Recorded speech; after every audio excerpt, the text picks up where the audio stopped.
nul ne pouvait imaginer que vous étiez prédestiné à la carrière et aux exploits que vous faites aujourd'hui. Et ces exploits-là vous mènent donc le 28 octobre dernier à Riyad, en Arabie Saoudite, devant 20 000 spectateurs. Pour bien comprendre, vous êtes donc combattant MMA, ouais. Et c'était un combat de boxe anglaise. Ouais. Pourquoi ce changement, cette direction? Non, ce n'était pas un changement parce que déjà à la base, mon rêve, c'était la boxe anglaise. J'ai commencé la boxe anglaise étant au Cameroun. Malheureusement, j'en ai fait que pour 1 an. Et c'était à l'âge de 22 ans quand j'ai commencé. Et en ce moment, personne n'y croyait. J'étais vieux. Et après, les ont dit. Donc, voilà. Et il y avait juste ma passion pour le sport de combat, ma détermination qui me motivait en ce moment. Sinon, selon les statistiques, je n'avais plus l'âge pour commencer le MMA. Mais bon, après, on sait que les statistiques restent les statistiques. Exactement. Notre volonté et notre résilience, ça, c'est autre chose. Et c'est comme ça que j'ai continué. C'est plus tard, quand je suis arrivé en France, que j'ai découvert le MMA. Et je me rappelle, même quand j'avais eu le contrat de l'UFC, pour moi, c'était une opportunité pour me faire un nom et finalement faire la boxe un jour. Et ça a toujours été mon rêve. Donc c'est finalement un rêve d'enfance qui se réalise ce jour-là devant 20 000 spectateurs, on l'a dit, et des millions, des centaines de millions de téléspectateurs. Le fameux combat est remporté finalement sur décision des juges par Tyson Fury. Le résultat, bien évidemment, il est contesté. Pour nous autres, on va dire que nous ne sommes pas puristes de la boxe anglaise, qui ne connaissons pas forcément les règles de ce combat-là. Tout le monde disait, mais Ngannou avait gagné. Alors que le résultat a été différent. Bon, même les puristes ont dit que j'ai gagné. Mais quoi qu'il en soit, moi, j'ai gagné ce combat parce que je n'allais pas...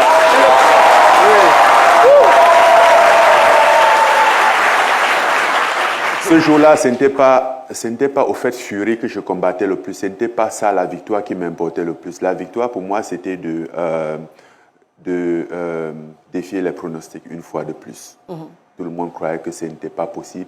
Je ne pouvais pas quitter l'UFC. Ce n'était pas possible. Un champion, personne n'a jamais quitté l'UFC en tant que champion. Je l'ai fait. Après, oui, il ne peut pas faire le combat contre Fury. Je l'ai fait.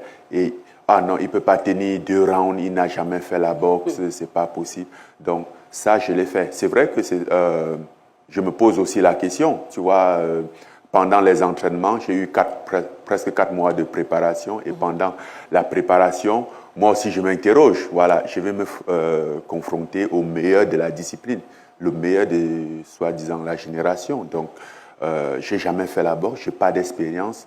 Je n'ai jamais fait un combat de 4 rounds en boxe. Alors, à quoi ça va ressembler? Est-ce que je vais juste aller là-bas me ridiculiser? Mais non, il ne faut pas que ce soit le cas. C'est pour ça que très souvent, une fois après les entraînements terminés, que ce soit peut-être la 2e section de la journée, on est peut-être en salle, il doit être 20h, 21h, l'heure de Vegas. Et parfois, je sens un peu mon cœur qui bat. J'ai dit aux gars, faisons encore telle chose. Ils m'ont dit, non, on a fait. J'ai dit, faisons telle chose. Ce n'est pas vous qu'on va humilier là-bas à Riyad.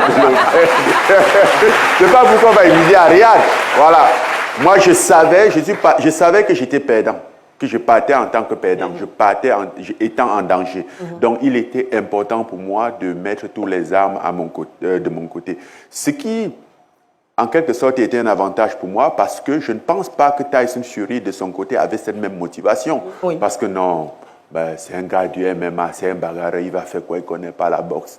Je vais arrêter ça quand je veux. Et je pense qu'il a vraiment cru ça parce que même quand nous sommes entrés dans le combat, j'ai vu ce comportement en lui où il dit, OK, on s'amuse.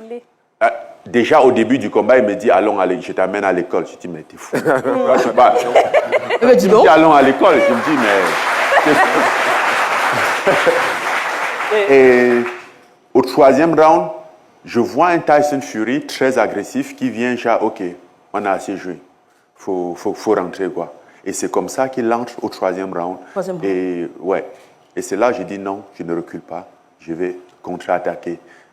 Et tout à coup, il se retrouve au tapis. Je pense que c'est là où j'ai fait la petite danse. Mais cette petite danse-là, c'était en mode, mais tu es un mauvais professeur.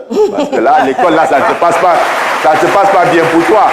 Donc, non, dans l'ensemble, moi, j'ai gagné. Ce fut une très belle expérience. J'ai encore une fois de plus affronté mes démons, mais j'ai eu beaucoup de réponses à des questions que j'avais au préalable, tout avant le combat. Et là, j'arrive à la fin du 10e round. Moi, j'étais satisfait, j'étais content. Après, les juges, ils ont dit ce qu'ils ont dit. Ça, c'était pour eux. Pour moi, je suis sorti de là avec pour moi le jour là. Mais oui, et à nos jours, vous êtes